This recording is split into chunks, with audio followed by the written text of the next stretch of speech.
Толькі за мінулыя выходныя ў Беларусі патанулі 15 чалавек. У Францыі ад спёкі памёр беларускі дальнабойнік. Камунальныя службы ўжо просяць людзей менш паліваць агароды, бо сістэмы водазабеспячэння працуюць на мяжы магчымасцяў. На фоне рэкорднай тэмпературы расце нагрузка і на электрасеткі. Пры гэтым кліматолагі папярэджваюць, цяперашняя хваля спёкі можа быць толькі пачаткам. Свет уваходзіць у фазу так званага супер-эль-ніньо. Кліматычныя з'явы здольны выклікаць працяглыя засухі, тэмпературныя рэкорды і экстрэмальныя з'явы надвор'я. Для Беларусі гэта азначае не толькі больш гарачае лета, але і новыя выклікі для здароўя людзей, сельскай гаспадаркі і ўсёй эканомікі. На Белсаце. Сергей Бесараб, папулярызатар навукі, навуковец, хімік, даследчык катастрафічных рызыкаў. Сёння з намі ў студыі мы будзем спрабаваць высветліць, ці ёсць жыццё пры 40 градусах і якое яно тады. Вітаем. Прывітанне. 40 градусаў у Беларусі. Гэта яшчэ выключэнне, пакуль што на дадзены момант. Ці ўжо вось такая новая кліматычная норма, да якой нам усім ўжо варта рыхтавацца. Гэта не толькі для Беларусі, гэта для ўсяго свету ўжо новая кліматычная норма. Нам патрэбна забыць само слова анамалія. Гэта не анамалія, гэта нармальнасць. Просто 41, як я сваім чытачам сёння напісаў, магчыма, гэта самае халоднае лета ў вашым жыцці. То бок, магчыма, гэта якраз такі самае халоднае лета, якое будзе да канца вашага жыцця. Разумееце?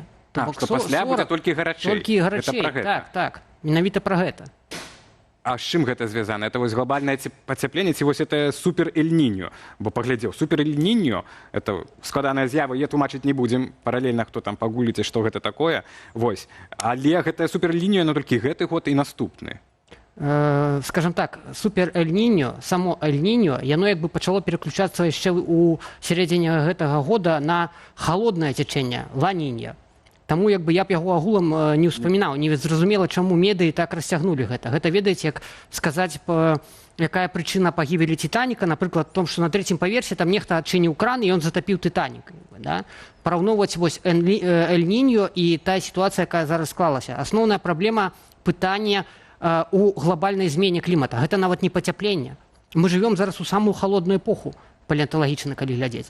То бок, праблема не ў пацяпленні, а ў глобальных зменах клімата, якія вось зараз выразіліся менавіта ў пацяпленні летам. Памятаеце, мінулай зімой былі такія маразы, неверагодныя маразы. Гэта таксама глобальныя змены кліматаў. То бок, зімой маразы, летам вось такая спёка. Гэта адна і тая ж з'ява. І асноўная яе прычына гэта не эль-ніньо, гэта разбурэнне палярных віхураў з-за таго, што Арктыка зараз яна растае хутчэй, чым астатнія кантыненты. І з гэтага парушаюцца вось такія пастаянныя джет-стрымы, так званыя, гэта палярныя віхуры, якія раней фармавалі нашу атмасферу. Мы зараз уваходзім у эпоху валатыльнасці атмасферы, кліматычныя арэлі. То бок гэта можна друкаваць нават на майку, кліматычныя арэлі. Вось, гэта новая нармальнасць наша. Сергей, перш чым прызямліць нашу размову, хацелася б таксама са сферы навукі казырнуць. Я недавно прачытаў пра тое, што ў Канадзе цяпер праводзіцца эксперымент пра тое, каб замарозіць зноўку вось гэтыя арктычныя льды, которые растаюць вельмі хутка. І там пакуль што ў малых маштабах гэты эксперымент адбываецца, але адсюль вырастае пытанне, ці можна яшчэ неяк павярнуць гэтыя змены кліматычныя нейкім чынам назад. Ці дапаможа нам штучны інтэлект, там, не ведаю, Тесла, Маска, штосьці яшчэ. Вось гэта замароджванне вады ў Канадзе. Хоць штосьці. На самой справе рабіць нешта трэба было пазаўчора. Гэта вядома. Сёння што? І зараз адзінае, што ў чалавецтва ёсць такая, скажем так, хлуслівая надзея, я б яе назваў, гэта геаінжынерыя. Ілюзія. Ілюзія, геаінжынерія, да? І таму шмат вот у Канадзе, мабыць, шарыкі, яны шкляныя спрабуюць. Яны у прыватнасці прасвідроўваюць дзіркі у лёдзе, і вада, которая знізу на 1,3 градусы, она выходзіць наверх, і она пачынае замерзаць, і такім чынам нарошчваецца вот эта тоўшча льда, которая улетку вельмі моцна растае, плюс там узровень празрыстасці вады адыгрывае ролю. Это вось адзін са спосабаў. Як кажуць лекары, гэта лекаваць сімптом, а не прычыну. То бок мы далёка не прасунемся, калі будзем лекаваць сімптомы, ставіць вось гэтыя латкі. Прычыны мы можам Прычына гэта антропагеннае ўздзеянне. Вось зараз наконт спёкі той цеплавой хвалі, якая накрыла Еўропу, ёсць такая арганізацыя 3W, я забыўся, як яна, World Weather дзікай прыроды там. Не. Гэта менавіта арганізацыя, якая ацэньвае ўздзеянне фактараў нейкіх на змены клімату. І яны як бы сказалі, што 100% гэта антропагеннае ўздзеянне. То бок вось гэта выкідванне парніковых газаў. То бок выкідванне парніковых газаў, як бы там Трамп не стараўся сказаць, што гэта ўсё фейк, на самой справе не. Па разлікам гэтай арганізацыі выкідванне парніковых газаў, яно ў 100 разоў павялічыла верагоднасць узнікнення гэтай цеплавой хвалі, вось зараз чэрвеньскай. Сергей, калі ў выніку глобальнага пацяплення, змены клімату, вымре 90% чалавецтва, знікнуць вось гэтыя выкіды парніковыя, усе перастануць жывёл гадаваць, перастануць паліць нафту і так далей, прырода вернецца назад? У некаторым родзе так. Я не веру ў тое, што чалавецтва можа знізіць эмісію вось гэтых парніковых газаў і панізіць тэмпературу, як бы, але, калі поўны калапс, то пачнуць расці лясы, напрыклад, зарастаць, як бы узнавіцца, знікнуць гарады, і прырода збалансуецца, так, прырода заўсёды балансавалася. Хацелася б тады пажыць, канешне. Але вернемся да сённяшніх дзён. У мяне тут пра кандыцыянер пытанне. Давай я б задам пра кандыцыянер, ты перад гэтым вельмі шмат, а потым ўсё ты. Пра кандыцыянер. Ці вось гэтыя змены клімату азначаюць, што ў прыватнасці нам, беларусам, ужо узмоцнена трэба вывучаць досвед жыцця узбекаў, арабаў, афрыканцаў, Грузіі і так далей. І ставіць дома мінімум кандыцыянеры, вентылятар. Вось я сёння зранці купіў. Адпаведнай дзяржаве, бо цяпер жа гэта забаронена фактычна. Інакш будаваць дамы, высаджваць іншыя лясы, таму што ў нас нават дубы сохнуць, не толькі хвоі. Яшчэ ранавата.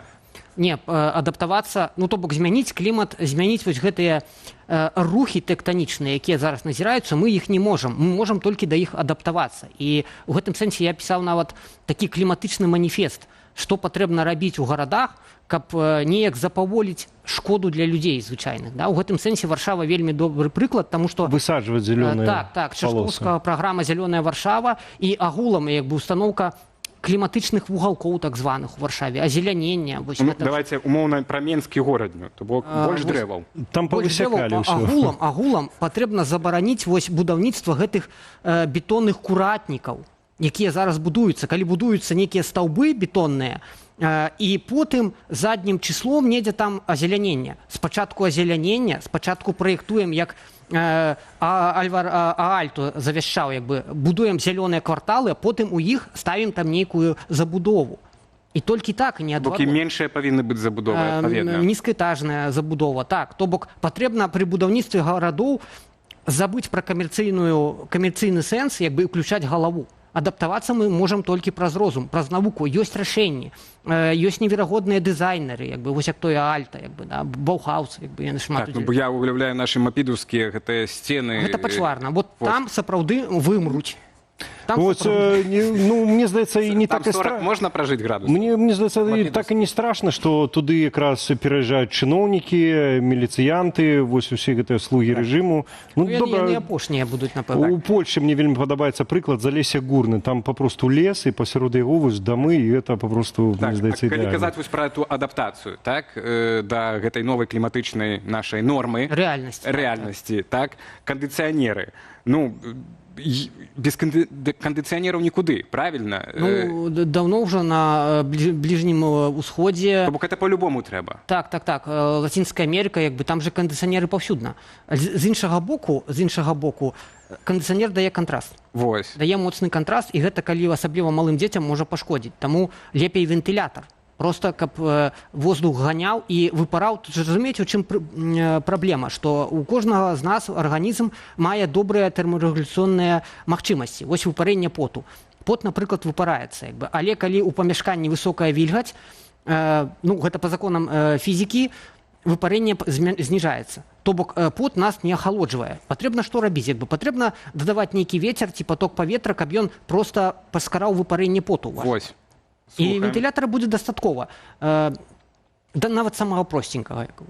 Сергей, ці акрамя вось будынкі, паркі і так далей, што з арганізацыяй Кондиционеры, працы? вентиляторы. Это жыватрапещущее пытанне. Сіесту пора Вводить ўводзіць? адаптаваную сіесту, адаптаваную для усходнееўрапейскіх рэалій сіесту. Вось, а што гэта можа быць за сіеста? Бо сёння, вот, патлумачым, так, гледачам ўжо, в прынцыпе, тут так зразумела, што мы ў Варшаве працуем. Сёння вот наш працадаўца, кіраўніцтва пісаў, што тыя, хто не мусіць прыходзіць на працу, можа не прыходзіць, так? Хаця многія прыйшлі, тому што тут Працуйце кондиционеры ёсць. дистанційно. Так. Хотя тут кондиционеры. лепей, чым у мяне ў кватэры. Вось, што для Беларусі, што для нашых рэаліяў магло бы быць такім рашэннем? Ну, у беларускіх рэаліях, дарэчы, ўжо прапісана ў працоўных вось гэтых дамовах, у санітарных, прапісана, што пры такой-то тэмпературы людзі працуюць, Так. напрыклад, 2 гадзіны. Дзесьці там 4 гадзіны. Гэта ніхто не выкарыстоўвае, не выконвае ніяк. Ну, а тут само жыццё прымусіць. То бок, усё ўжо вядома, як што рабіць. На гэта ёсць дакументы нарматыўныя. Засталося толькі гэта ўсё выконваць. Але калі вось пра гэта пацяпленне сапраўды, это сапраўды рабіць перапынкі ў працы ці вось такую паўнавартасную сіесту, таму што сіеста это вось в такіх гарадах Гішпанія, так? А акурат і ў такіх гарадах адзінае ў жыцці я сустракаў 40 градусаў, то вот Гішпанія, Чарнагорія, там дзе ёсць сіеста. Прыйдзецца жаваранкам станавіцца совамі і працаваць у вячэрні час. То бок, ну, на самой справе нічога нового вынаходзіць тут не патрэбна, як бы проста паглядзець, узяць вось гэты вопыт, іспанскі, напрыклад, ці італьянскі. Дарэчы, гэты вопыт ён жа ў іх стагоддзямі на самой справе. Вось зараз ізноў звернемся да будаўніцтва гарадоў. Паглядзіце, як бы у іх вузкія вулачкі, у іх як бы цень паўсюдна, у іх жалюзі, у іх галерэі. А у нас наадварот прасторы. Так, гэтыя пустыя месцы, як бы Бетонныя палі. Каб парады хадзілі. Бетанеза, так. І вось у Варшаве, дарэчы, таксама ёсць такія галерэі вельмі цікавыя. Канешне, всю Варшаву праз галерэі не пройдзеш, як Венецыю якой-небудзь, але ну, у Польшы будзе гэта прасцей рабіць, чым у Беларусі. У Кобрыні сёння, бо мы, так, калі кажам пра наступствы спёкі, гэта перадусім вось ахвяры у нас неймаверныя, звязаныя з тапельцамі, так, патанула 15 чалавек на выходных, а ад пачатку года 140, што ўжо больш, чым за ўвесь мінулы год. Гэта одна тэма. Ну і другая тэма, што у Кобрыні сёння адключаюць электрычнасць, што, я так разумею, электрасеткі не вытрымліваюць напругу. Бедны Кобрын, там і ваду недавно адключалі. А у нас і так сабы электрасеткі. Ці вось як гэта новая рэальнасць па электрасеткам? Ну, гэтая новая рэальнасць, яна як бы агулам ударила па індустрыі. У Польшы, напрыклад, пераносяць паязды, цягнікі, таму што з-за градыента тэмператур, з-за нагрэву як бы змяняецца канфігурацыя вось гэтых рэльсаў. То бок, у гэтым сэнсе лініі электраперадач, яны як бы моцна не адрозніваюцца. Ўсё ж пабудаваныя, ўсе лініі электраперадач, нейкія індустрыяльныя аб'екты, яны пабудаваныя пад патрабаванні ўмеранага клімата. Умеранага клімата. І гэта, дарэчы, як цепласеткі зімой, яны пабудаваны пад умераны клімат, так і электрасеткі летам, яны пабудаваны пад умераны клімат. Цепласеткі, которые не вытрымалі гэтай зімы. Так. То бок гэта ўсё адзін шэраг на самой справе. І нам цяпер, значыць, Беларусь чакаюць, просто маюць чакаць велізарныя, каласальныя просто выдаткі так. і просто перабудоўванне атрымліваецца з умеранага клімата на які? З умеранага клімата. Самае цікавае, як я вам сказаў, да, што мы зараз жывём не ў момант перахода там з умеранага да кантынентальнага, мы жывём у эпоху валацільнасці. Кліматычнай валатыльнасці, то бок патрэбна і да рэзкай зімы гатавацца, і да рэзкага лета. Разумееце? І тут вот складана, конечно. Ну, трэба браць украінскі вопыт. Я бы, калі б мне спыталі, я б сказаў, што браць украінскі вопыт працы з энергасеткамі, таму што ў украінцаў, конечно, нішчыць іх энергасеткі Расія, вось, але ўзнаўленне і вось гэта дэцэнтралізацыя, смарт-грыды, як бы ў іх менавіта можам карыстаць і мы. Карацей, калі падсумаваць, свабода і дэмакратыя, як мага хутчэй прыйдуць у Беларусі, толькі гэта зможа ўратаваць беларусаў ад кліматычных зменаў. Дэмакратыя, розум і менавіта праца аб'яднанага чалавецтва, аб'яднанай краіны, калі чыноўнікі павінны ўрад працаваць разам з грамадзянамі. То бок не тое, што зараз.